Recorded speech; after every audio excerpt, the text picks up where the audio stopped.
Facebook page unpublished this week. Was it something I said? It was done about 7 days ago as I record this, with no warning, no run-up, just taken down because I had apparently gone against their rules and regulations, but there was no explanation about how.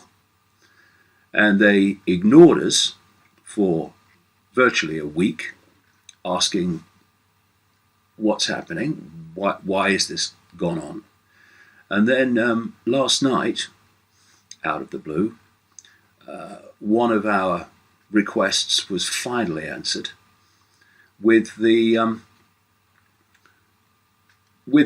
message that the page was being put back because it had been taken down in error.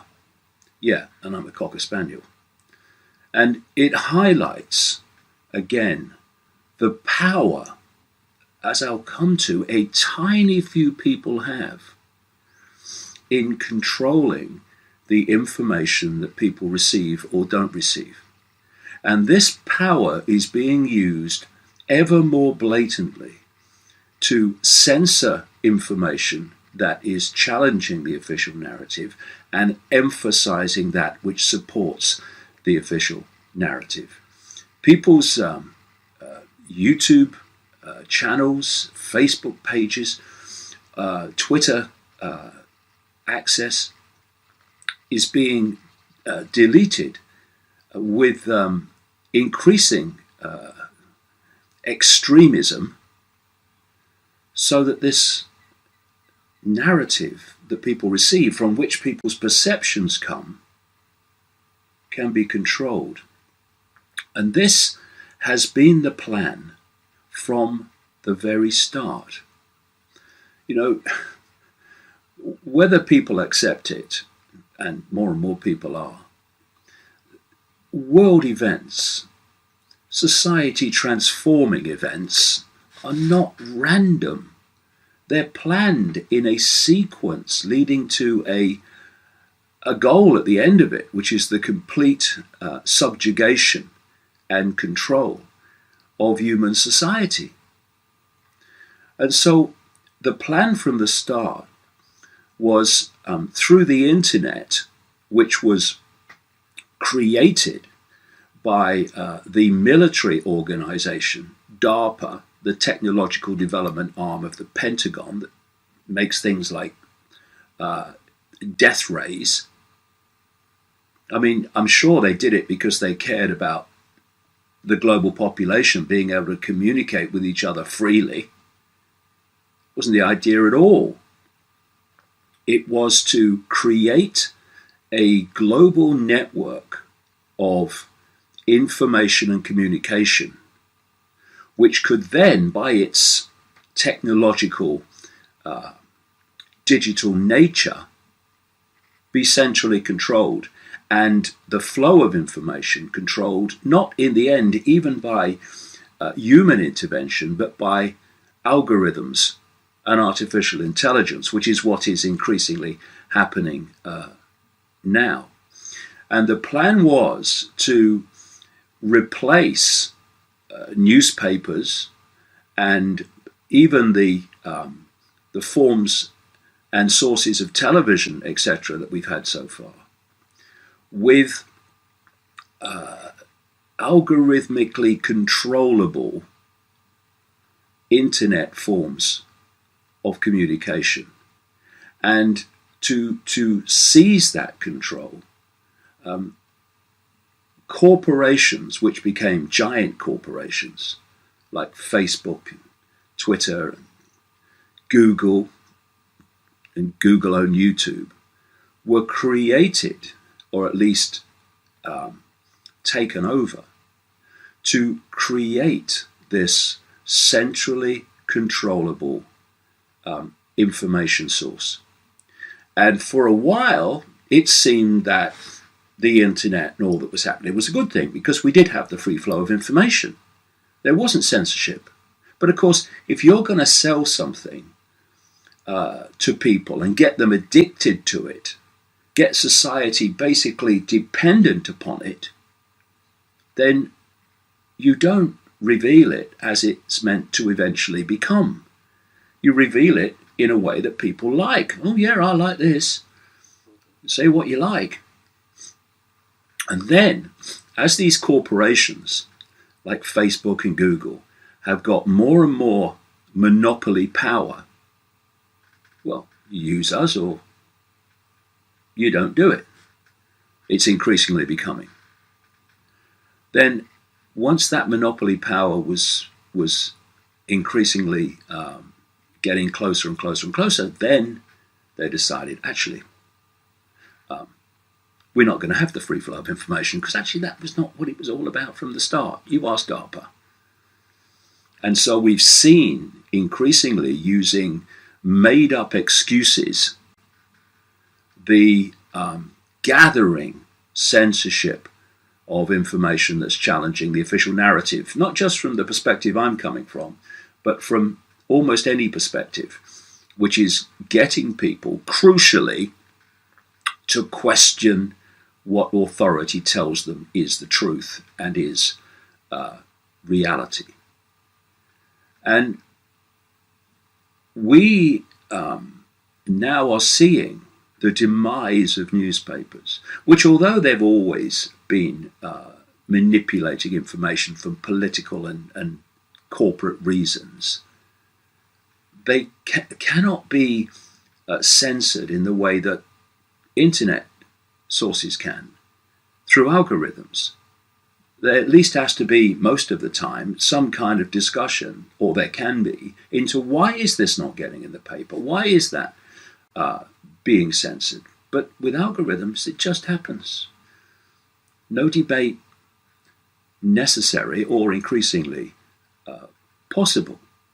And, I shake my head when I see newspapers and other forms of media calling for, more censorship of this on the internet, more censorship of that. Talk about, turkeys voting for Christmas and Thanksgiving. Or to use another analogy, lambs to the bloody slaughter. Because they are in the gun sights of this censorship. Eventually, or increasingly we're seeing some of it. And not just people like me. Here's a story just from this week from Britain. The House of Lords, one of the two tiers of the British Parliament, unelected, peers, as they call them, deal a blow to plans to protect freedom of press. You do surprise me.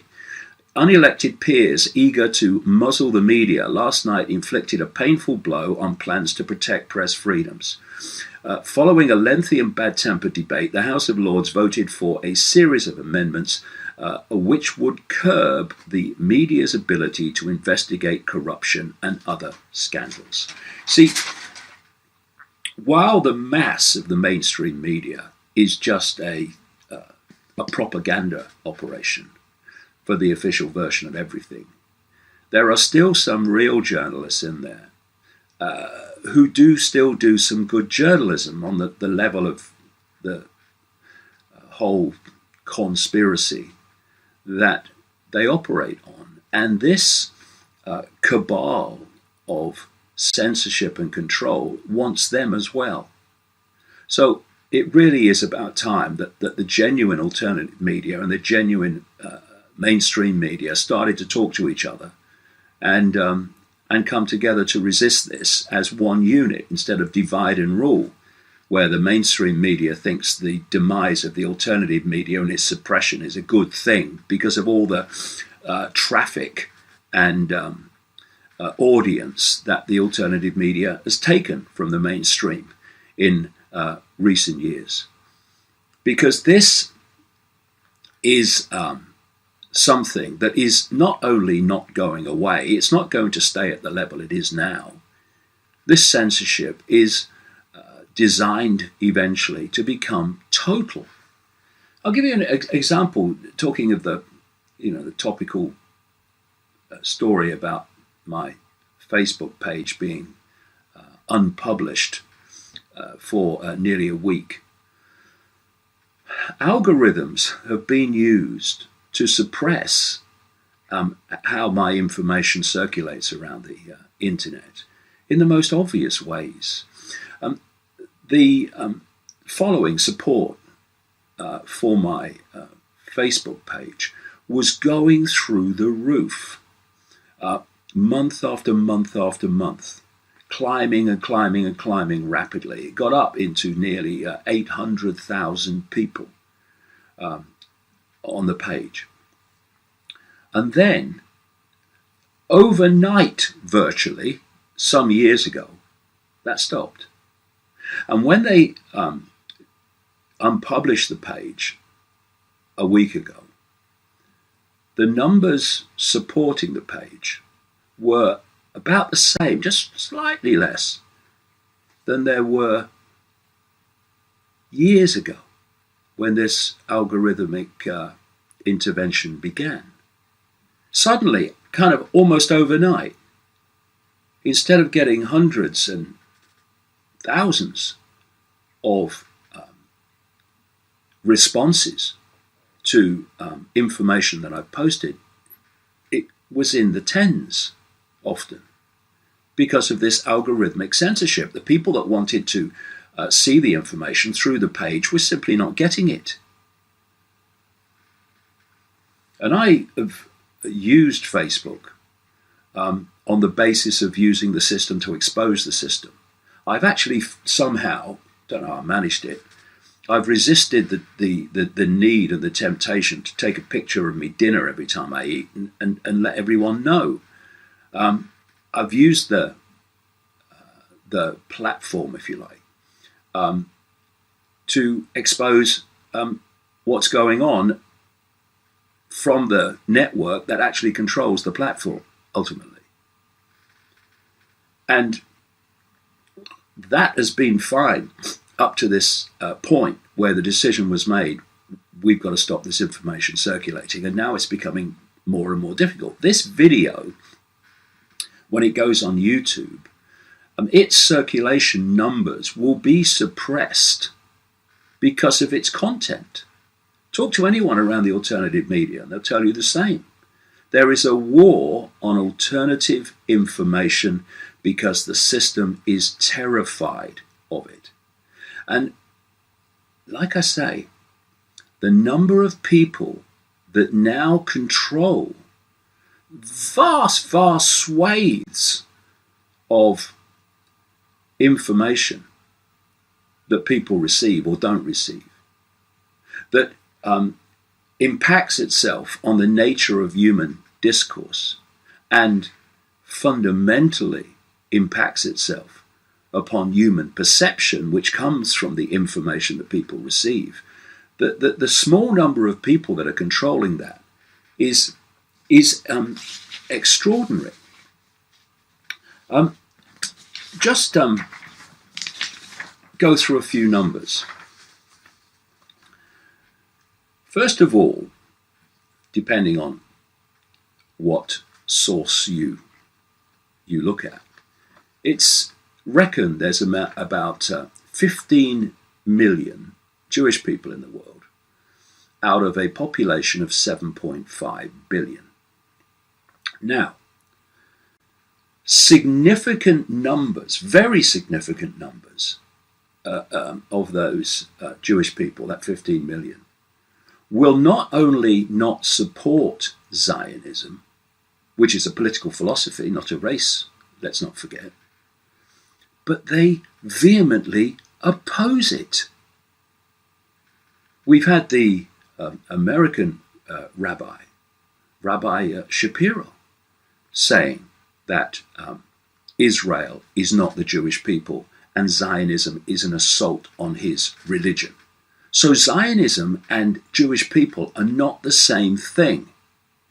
But the manipulators want to make the public believe they are the same thing, so anyone questions and challenges and exposes Zionism and its agenda is automatically a racist because they're blaming Jewish people for everything.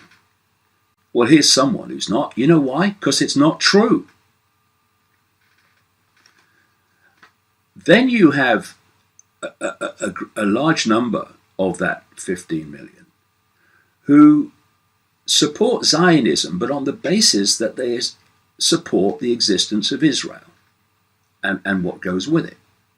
But they are not aware of the actions and the agenda of what I call the ultra-Zionists, the big-time extremists, people like Netanyahu and his mentality, who are running an agenda not for the benefit of Jewish people. They're just expendable to them as much as anyone else is.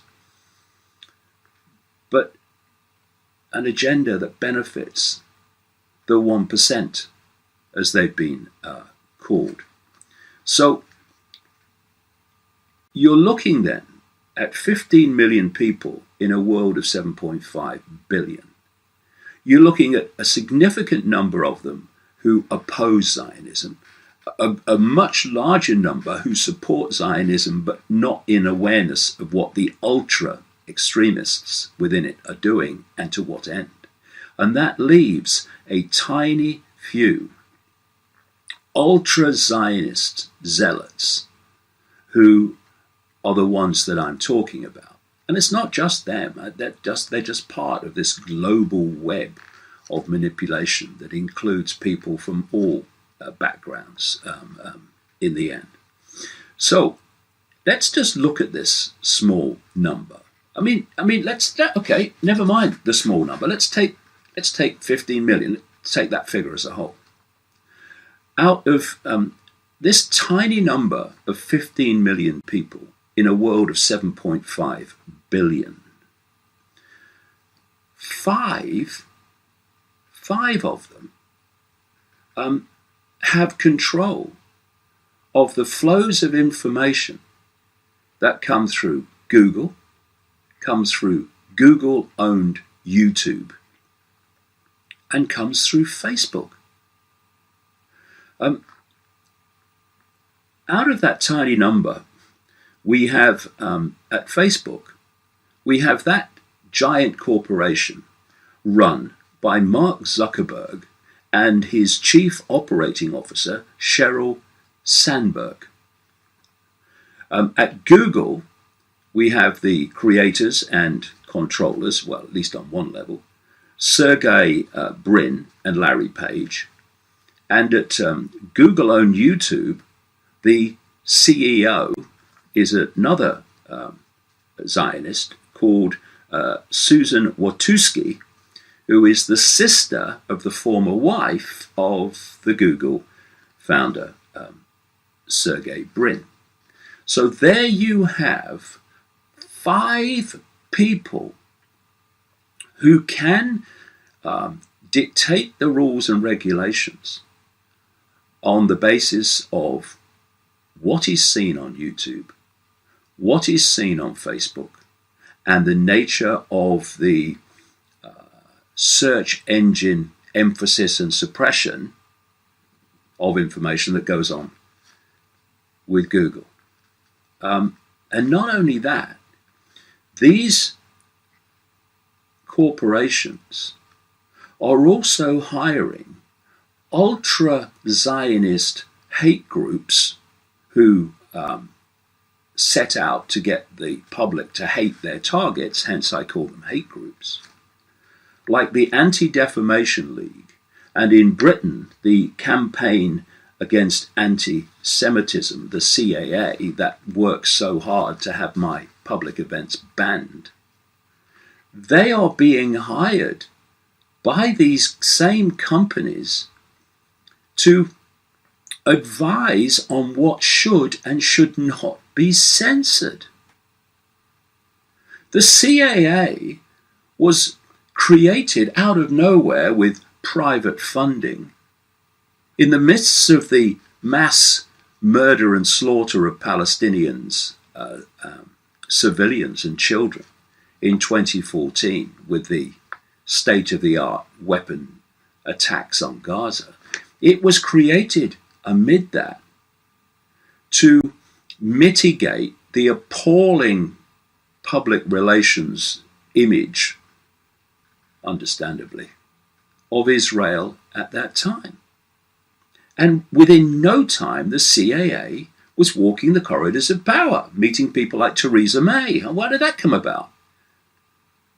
Freedom of information documents have shown how close this CAA is to the police, and particularly the police that are involved in so-called hate crime.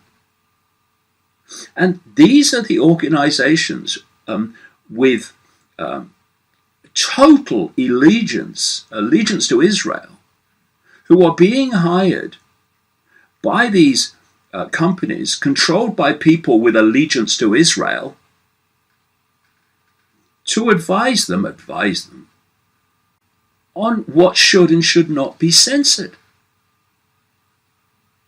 And this is what they are desperate for people not to realize. Why does anyone think that Israel has this network of ultra-Zionist hate groups around the world dedicated to silencing people who expose things like this and expose Israel for its real agenda in terms of its regime, by dubbing them anti-Semitic and racist? It's not to protect Jewish people from racism. It's to protect Israel from legitimate investigation and exposure. And where is the mainstream media in all this? Why aren't they exposing this? I know they're running for the hills and running home to their mum, crying for their dollies. Well, that's politically incorrect, isn't it? I don't know. What a situation we're in. And we need to face it. So the other point in all this is there are connections from Google and Facebook and these other internet giants to the CIA and to this organization, DARPA, the technological development arm of the Pentagon. And one of the expressions of this is all the information, personal information and data that once would have required the intelligence community to get a court order, at least officially, to glean. And now people all over the world are giving these agencies, through Facebook, through Google and these other organizations, the very same data and more for nothing, by telling the world everything about themselves.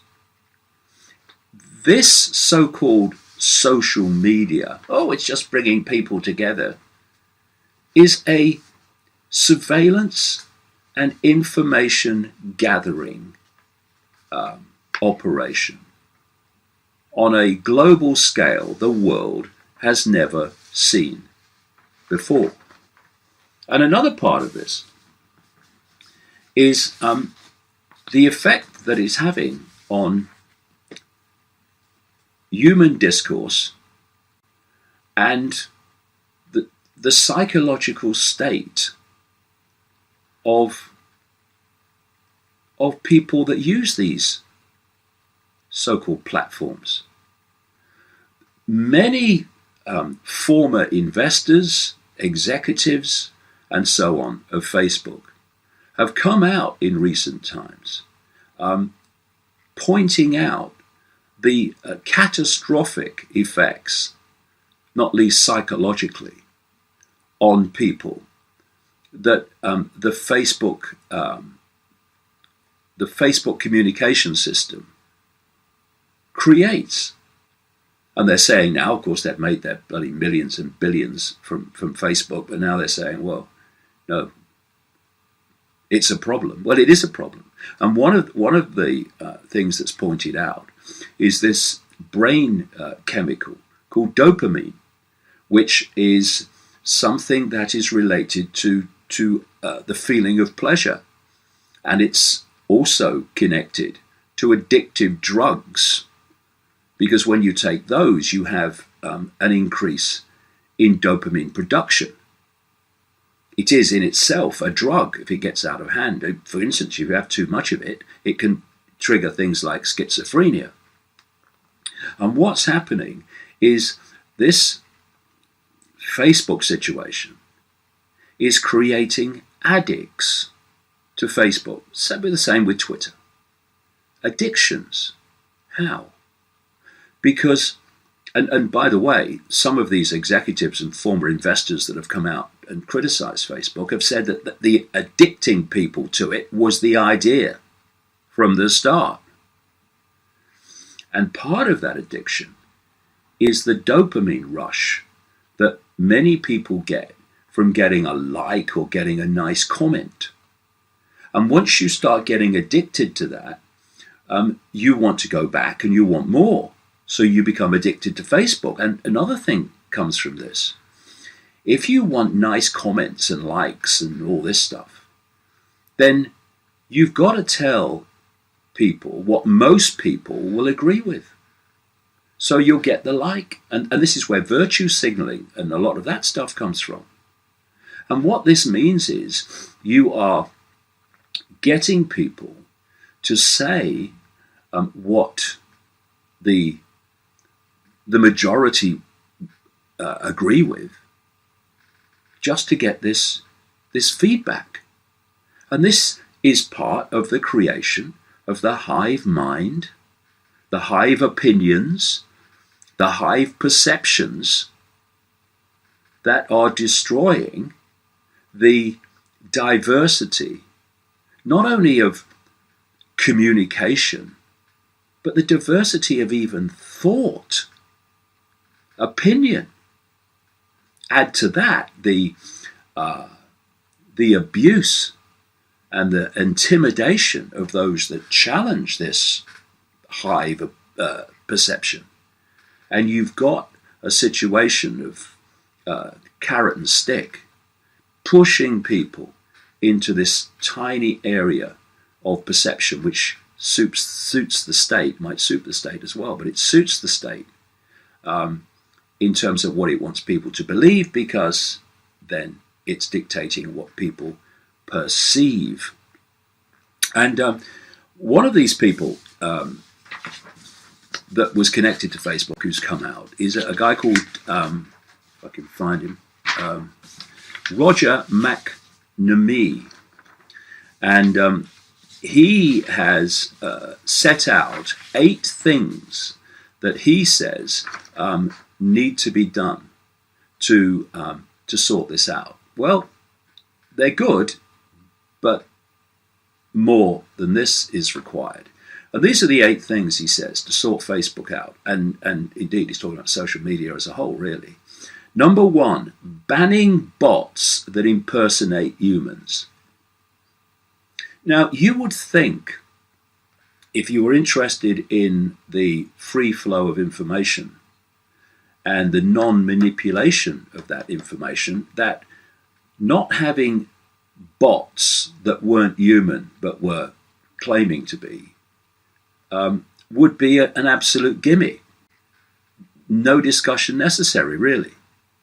But this is how much of the manipulation of human perception goes on now, through AI. That these platforms, as he calls them, should stop making acquisitions. Because, people say, well, if you don't want to use Facebook, we'll use Instagram, owned by Facebook. Well, this WhatsApp, owned by Facebook. And he's saying platforms should stop making acquisitions until they assess damage caused. They should be transparent about who is behind political and issue-based communication. They should be transparent about their use of algorithms. If we knew how they were using them, I mean, they admit they're using them, but if we saw the truth of the scale and the reasons they're using them, people would be absolutely shocked to the core. He says they should be required to have a more equitable contractual relationship with the users, because the users are just fodder to make money out of, and fodder to feed perceptions to. Oh no, we care about our users. Yes, sure you do, Mr. T-shirt. There should be a limit on the commercial exploitation of consumer data by internet platforms. Consumers, another word, consumers. We're not consumers. We're human beings. Beyond that, we're consciousness, not consumers. Anyway, people, not the platforms, should own the data. That should be a gimme, shouldn't it? Your creativity that you post on their platforms, and suddenly they own it, or at least part own it. What? And number 8, increasing awareness of the threat posed by platform monopolies, which is what this videocast is about today, pointing out that obvious danger and that obvious fact. But the thing is, much as, there's some good stuff in there, Facebook, and those who really control Facebook beyond the T-shirt, and Google, etc., and YouTube, they don't want to be fixed. That's not the idea. What's happening is what was meant to happen from the start. So when Zuckerberg comes out and says in 2018 we're going to fix Facebook, you're going to fix Facebook in terms of what needs to happen to make it a fair, just and decent form of communication. What he calls fixing Facebook is using excuses like stopping fake news to further and more in a more extreme way censor information the state doesn't want people to see. That's what that's really about. And there's a court case going on at the moment with a former employee of Google who is making great revelations about the way that company works, and I'm sure all the others will be the same, where you are marginalized if you have a different political opinion to what Google reckons you should have, what the brand opinion is. You see, this is a story this week with Virgin Trains, Richard Branson, saying they're going to stop selling the Daily Mail because they don't agree with its opinions. This is all the same thing that I'm talking about here. So Google, according to this former employee in the court case, is looking at employees based on their political opinions. And not only does that destroy your career at Google if you speak your truth, but in the tech industry in general, because it's all connected. And this is what really it's all based upon. It's based on fear and intimidation to silence people. And, we shouldn't forget that if anyone doesn't have freedom of speech, it doesn't mean freedom to say what everyone else agrees with. It's freedom to speak. And then we'll have a debate about the opinions instead of silencing them. If anyone doesn't have freedom of speech, then no one has it. Because if people have their freedom of opinion silenced, everyone else's opinion is not freedom of opinion. It's freedom to conform with what is acceptable to that which has the power to silence those they disagree with. And, there's some of us who won't shut up about this, because there's some of us that don't do fear and don't do intimidation.